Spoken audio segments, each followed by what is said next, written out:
Hello दोस्तों, स्वागत है आपका रमेश जी के यूट्यूब चैनल पर। तो दोस्तों प्लीज़ वीडियो को पूरा देखना और लाइक करना। ये दोस्तों वीडियो है वो आज राजनीति शास्त्र से संबंधित अपनी बात करने वाले हैं। किससे संबंधित? पॉलिटिकल से लेकर कुछ क्वेश्चन है, इसके बारे में अपने डिस्कस करेंगे। तो ये जो वीडियो है वो ऑल कंपटीशन एग्ज़ाम के लिए बहुत ही इम्पोर्टेंट है। तो प्लीज़ अपने साथियों को लाइव ले आइए ताकि उनको भी तैयारी करने का फ़ायदा मिले। दोस्तों रमेश जी के ट्रिक द्वारा प्रत्येक दिन आपको एक डेली वीडियो उपलब्ध करवाया जाता है ताकि आपकी जो तैयारी है वो और बेहतरीन हो सके। तो दोस्तों इससे पहले आप वीडियो को लाइक एंड शेयर जरूर कर देना। अपने बात करते हैं राजनीति शास्त्र से संबंधित। हमारा जो फर्स्ट क्वेश्चन हमारे सामने आ रहा है, आपको स्क्रीन पे दिखाई देता होगा। आशा करता हूँ मेरी द्वारा बताएगी प्रत्येक बात आपको याद रही। फर्स्ट क्वेश्चन है हमारा, जनता द्वारा प्रत्यक्ष रूप से, ध्यान देना साथियों, जनता द्वारा प्रत्यक्ष रूप से निर्वाचित सदन को क्या कहते हैं? वह सदन कौन सा होता है जिसमें जनता अपने आप निर्वाचित करती है? तो सभी को पता है, बेसिक सा क्वेश्चन है। लोकसभा। लोकसभा अपनी जनता द्वारा चुनी हुई होते हैं, क्योंकि लोकसभा में जितने भी मंत्री होते हैं वो हमारे द्वारा चुने हुए लोग होते हैं। फिर अपना नेक्स्ट क्वेश्चन है, संविधान में लोकसभा के सदस्यों की मूल संख्या क्या है? मूल का अर्थ हो गया कि संविधान में कितनी संख्या है वो अधिकतम हो सकती है। साथियों यहाँ बहुत से विद्यार्थियों के डाउट रहता है, वो मैं क्लियर कर दूंगा। ध्यान देना कि हमें पूछा गया है कि संविधान में लोकसभा के सदस्यों की मूल संख्या क्या है, यानी अधिकतम कितनी हो सकती है। तब सदैव आपको राइट आंसर करना है 552, यानी 552 सदस्य संख्या अधिकतम लोकसभा में हो सकती है। अब क्वेश्चन ये आ जाए कि भारत में वर्तमान में लोकसभा की अधिकतम संख्या कितनी है? तो दोस्तों नेक्स्ट आपको क्वेश्चन अगर दिखाई दे रहा होगा तो 545 जो सदस्य संख्या है वो किनकी है? वर्तमान में भारत में लोकसभा की संख्या है।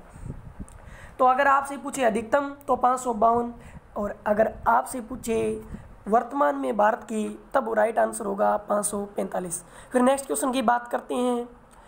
नेक्स्ट क्वेश्चन है अपना, राष्ट्रपति द्वारा अखिल भारतीय समुदाय के कितने प्रतिनिधियों को, ध्यान देना, राष्ट्रपति द्वारा अखिल भारतीय समुदाय के कितने प्रतिनिधियों को लोकसभा में नामित कर सकता है? तो आपको बताना है कमेंट बॉक्स में कि राष्ट्रपति कितने सदस्यों को लोकसभा में, जो अखिल भारतीय सदस्य होते हैं उनको नामित करता है। तो साथियों अपने को ध्यान रखना है, 2 सदस्य ऐसे होते हैं, 2 सदस्यों की नियुक्ति राष्ट्रपति द्वारा लोकसभा में की जाती है। अगर क्वेश्चन आ जाए राज्यसभा में तो ध्यान देना साथियों, राज्यसभा में जो नियुक्ति है वो कितनी होती है? राज्यसभा में नियुक्ति 12 सदस्यों की नियुक्ति की जाती है राष्ट्रपति द्वारा, और वहीं हमारे लोकसभा में नियुक्ति 2 की जाती है। तो राइट आंसर इसका हो जाएगा 2। अपने नेक्स्ट क्वेश्चन की बात करते हैं, लोकसभा में किस आधार पर सीटें आवंटित होती है? तो ध्यान देना साथियों, लोकसभा में जो सीटें आवंटित होती है वो जनसंख्या के आधार पर होती है। किसके आधार पर? जनसंख्या के आधार पर लोकसभा में सीटें आवंटित होती है। यहाँ जनसंख्या के आधार का अर्थ है कि किसी विशेष क्षेत्र की जनसंख्या के आधार पर उम्मीदवार खड़े होते हैं और उनके आधार पर सीटें हैं वो आवंटित की जाती है। फिर अपने नेक्स्ट क्वेश्चन की बात करते हैं, वर्तमान लोकसभा में प्रत्येक राज्य के लिए स्थानों का जो आवंटन है वो किसकी जनसंख्या का आधार माना गया है, या कौन सी जनसंख्या का आधार माना गया है? तो साथियों राइट आंसर 1971 को जनसंख्या का आधार माना गया है। वर्तमान में जो लोकसभा चल रही है उसका जो आधार है वो कौन सा है? 1971 आधार है। फिर अपने नेक्स्ट क्वेश्चन की बात करते हैं साथियों, कौन सी लोकसभा के चुनाव 4 चरणों में हुए थे? तो मेरे प्यारे साथियों कौन सी जो लोकसभा है उसमें जो चुनाव है वो 4 चरणों में हुए? तो अपने को ध्यान रखना है 14 जो लोकसभा है या 14वीं जो लोकसभा है उसमें जो चुनाव हुए थे वो 4 चरणों में हुए थे। कितने चरणों में? 4 चरणों में मतदान हुए थे, और मतदान दिवस मनाया जाता है 25 जनवरी को। इसमें सिल्वर नाइट्रेट जिसे बोलते हैं एमिट स्याही का यूज़ किया जाता है ताकि अपने जो नाखूनों की स्याही है वो 3-4 दिनों तक साफ न हो। फिर अपना नेक्स्ट क्वेश्चन है, ध्यान से सुनना, क्वेश्चन बहुत ही इंपॉर्टेंट है, एग्ज़ाम के लिए बेहतरीन क्वेश्चन है। क्वेश्चन है लोकसभा का सदस्य बनने के लिए न्यूनतम आयु कितनी होनी चाहिए। न्यूनतम, हमें अधिकतम नहीं पूछी है, हमें पूछी है न्यूनतम। तो ध्यान देना साथियों, अगर कोई व्यक्ति ये चाहता है लोकसभा सदस्य बनने के लिए, उसकी जो आयु है वो 25 वर्ष होनी चाहिए। कितनी? 25 वर्ष। और मुख्यमंत्री बनने के लिए भी 25 वर्ष, क्योंकि मुख्यमंत्री लोकसभा का अध्यक्ष होता है। सरपंचगण बनने के लिए 21 वर्ष। हमें मतदान करना है तो 18 वर्ष। कितना? 18 वर्ष मतदान करने के लिए। अगर हमें प्रेसिडेंट यानी राष्ट्रपति बनना है तो 35 ईयर का होना चाहिए, या राज्यपाल बनना है तो भी 35 ईयर का होना चाहिए। तो यहाँ राइट आंसर 25। नेक्स्ट क्वेश्चन है कौन सा राज्य सबसे अधिक प्रतिनिधि जो लोकसभा से भेजता है। तो उत्तर प्रदेश राज्य, जिसे भारत का सबसे बड़ा जनसंख्या की दृष्टि से गिना जाता है। उत्तर प्रदेश में सर्वाधिक जनसंख्या निवास करती है। तो यहाँ पर जो विधानसभा सीटें हैं वो 403 हैं। लोकसभा सीटें हैं वो कितनी है? 81 है, और 31 है वो राज्यसभा सीटें हैं। तो यहाँ राइट आंसर उत्तर प्रदेश होगा। फिर नेक्स्ट क्वेश्चन है उत्तर प्रदेश के बाद सबसे अधिक जो संसदीय क्षेत्र है वो किसका है? महाराष्ट्र सरकार का सबसे बड़ा संसदीय क्षेत्र है, जो दूसरे निर्वाचन क्षेत्र में गिना जाता है। नेक्स्ट क्वेश्चन है साथियों, किस राज्य में लोकसभा सदस्यों की संख्या सबसे कम है? तो ये तो आपको पता ही होगा, जो 7 सिस्टर या सेम सिस्टर के नाम से जिसे जानते हैं, उनके जो लोकसभा सदस्य संख्या है उसमें हमारा नागालैंड, सिक्किम और मिजोरम, ये जो 3 क्षेत्र है वो सबसे कम सीटें रखते हैं। यहाँ जो अनुपात है वो 2:1 अनुपात है, यानी दो सीटें हैं वो लोकसभा की और 1 सीटें राज्यसभा की।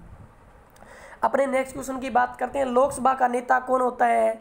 तो प्रधानमंत्री द्वारा एक ऐसे व्यक्ति को लोकसभा का नेता नियुक्त किया जाता है जिसने लोकसभा में जो बहुमत है वो अधिकतम प्राप्त किया हो। तो यहाँ right answer prime minister.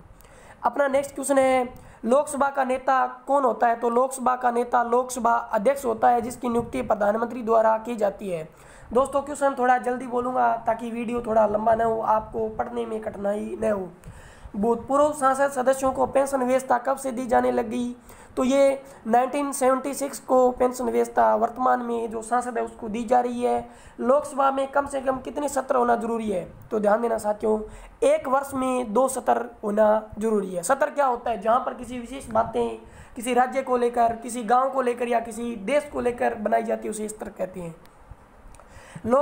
Lok Sabha को कौन भंग कर सकता है? तो राष्ट्रपति प्रधानमंत्री की सलाह मानकर लोकसभा को भंग कर सकता है। वित्तीय बिल कहाँ पास होता है? तो सबको पता है, वित्तीय बिल सबसे पहले लोकसभा में पास होता है, जिसे अपने निचला सदन कहती हैं। अविश्वास प्रस्ताव किस सदन में लाया जाता है? तो लोकसभा में अविश्वास प्रस्ताव लाया जाता है। बजट किसके द्वारा पारित किया जाता है? तो लोकसभा के द्वारा, वित्त मंत्री के द्वारा बजट पारित किया जाता है। 2020 का बजट है वो निर्मला सीतारमण ने किया था, जो भारतीय संविधान में सबसे बड़ा यानी लंबा समय में बोला जाने वाला बजट था। लोकसभा के सदस्यों की निर्योग्यता से संबंधित प्रश्नों का निर्णय है वो लोकसभा अध्यक्ष लेता है। कौन लेता है साथियों? लोकसभा अध्यक्ष है वो लोकसभा के सदस्यों की निर्योग्यता से संबंधित निर्णय लेता है। अस्थायी लोकसभा अध्यक्ष को क्या कहते हैं? तो अस्थायी लोकसभा अध्यक्ष को प्रोटेम स्पीकर कहा जाता है। क्या कहा जाता है? प्रोटेम स्पीकर है वो अस्थायी लोकसभा अध्यक्ष को कहा जाता है। प्रोटेम स्पीकर की जो नियुक्ति है वो राष्ट्रपति द्वारा की जाती है। राष्ट्रपति द्वारा प्रोटेम स्पीकर की नियुक्ति की जाती है।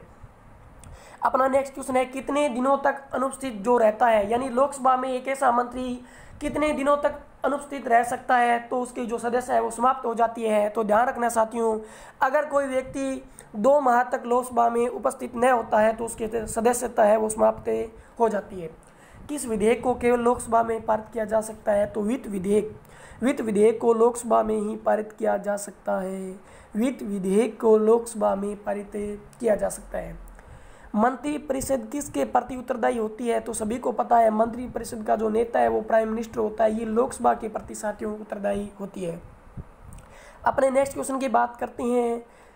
ध्यान देना साथियों, किस अवस्था में संसद लोकसभा का कार्यकाल बढ़ा सकती है? अगर आपातकालीन की स्थिति हो जाती है, आर्टिकल 1352 को, आर्टिकल 56 को, आर्टिकल 1360 को, यहाँ पर 352, 356 और 360 में आपातकाल का वर्णन संविधान के आर्टिकल में किया गया है। संविधान में भाग है वो 22 है। संविधान में आर्टिकल अनुच्छेदों की संख्या 395 है।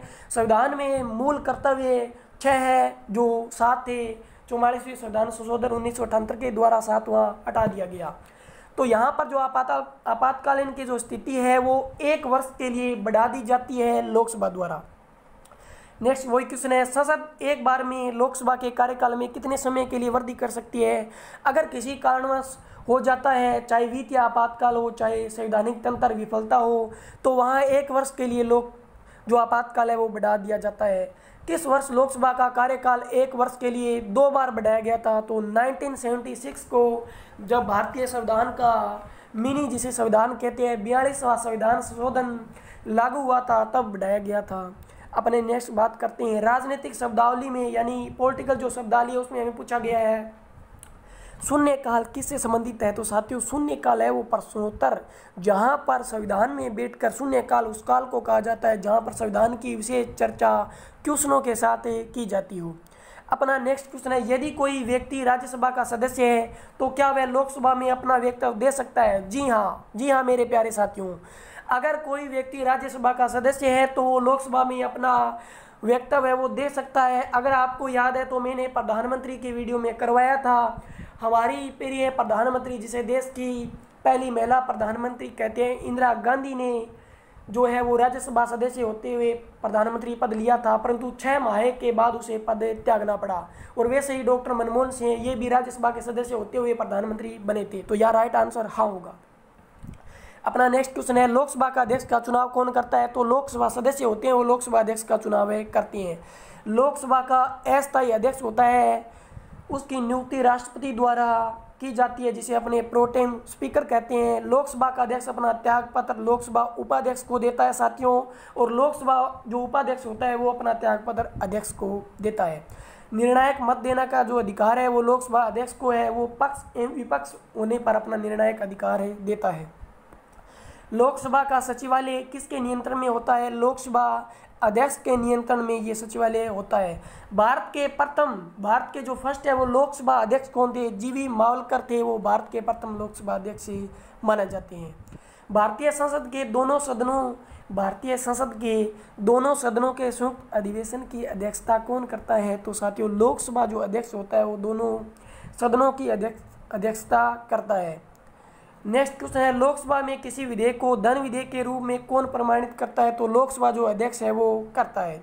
अपना नेक्स्ट क्वेश्चन है, किस समिति का पदेन अध्यक्ष लोकसभा अध्यक्ष होता है? तो नियम जो समिति होती है उसका अध्यक्ष है वो पदेन सदस्य होता है। लोकसभा महासचिव की नियुक्ति कौन करता है? तो लोकसभा स्पीकर है उसकी नियुक्ति करता है। कोई स्पीकर के खिलाफ ऐसा एकमात्र स्पीकर जिसे अपने लोकसभा अध्यक्ष कहते हैं उसके द्वारा अविश्वास जो प्रस्ताव है संविधान में लाया गया तो वो थे KS हेगड़े। लोकसभा का जनक है वो जीवी मावलकर को माना जाता है क्योंकि ये फर्स्ट लोकसभा अध्यक्ष रही हैं। लोकसभा के प्रथम उपाध्यक्ष है वो अनंत स्वयं अपांगर है।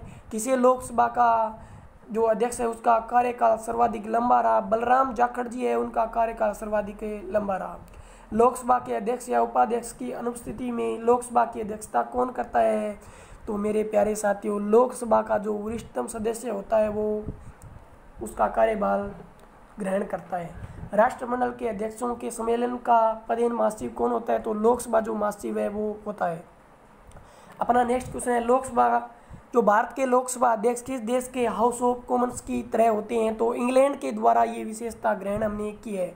लोकसभा का सचिवालय किसके प्रत्यक्ष पर्यवेक्षण या नियंत्रण का कार्य करता है? तो लोकसभा अध्यक्ष के नियंत्रण में अपना कार्य करता है।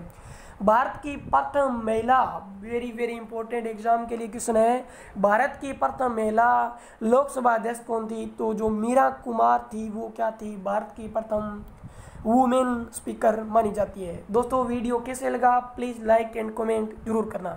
दोस्तों ये जो मोटिवेशन आपके द्वारा लाइक या शेयर के द्वारा दिया जाता है तभी मुझे कुछ न कुछ मिलता है, उसके अनुसार मैं खुशी से वीडियो बनाता हूँ। तो दोस्तों प्लीज़ वीडियो को ज़्यादा से ज़्यादा लाइक करो, सब्सक्राइब करो। जय हिंद साथियों, नेक्स्ट वीडियो में मिलेंगे कुछ नया।